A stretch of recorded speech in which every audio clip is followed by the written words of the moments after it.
The other day I got an email from one of our more faithful correspondents who reminded me we haven't been doing a lot of black on white murder stories around here lately, and he'd been piling up in his email box, so he sent me a lot of them, and I acknowledge, yeah, we don't do them that much because they're tough to do.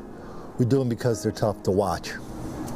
But every once in a while we have to remind people of the ultimate in black criminality that is wildly out of proportion, often committed under these ridiculously false pretenses that we talk about here on the show, like on this channel.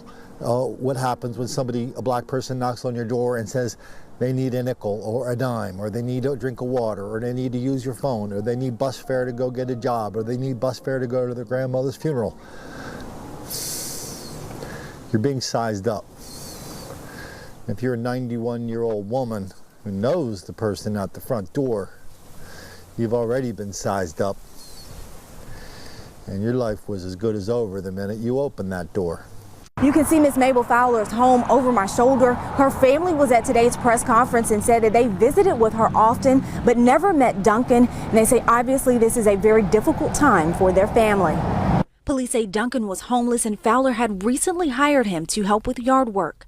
They say surveillance video was a key part in helping pinpoint Duncan as a suspect. Police say video from a nearby business recorded Fowler going to her mailbox Saturday morning and Duncan going into her home shortly after. Fowler's caretaker stopped by the home Saturday evening when she wasn't able to get in contact with her and discovered Fowler's body. Police say a preliminary cause of death is blunt force trauma and possibly assault with an edged weapon.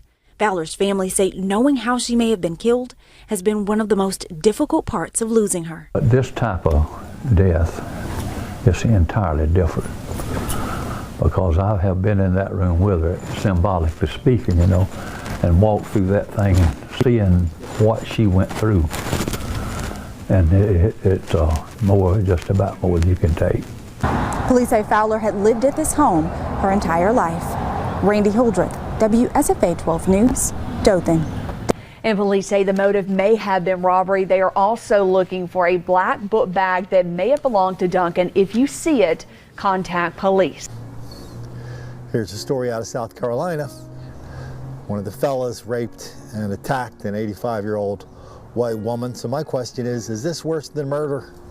Does she have a life now? Is her life actually over now, even though she passes all the physical tests for being alive and conscious? What kind of life does she have?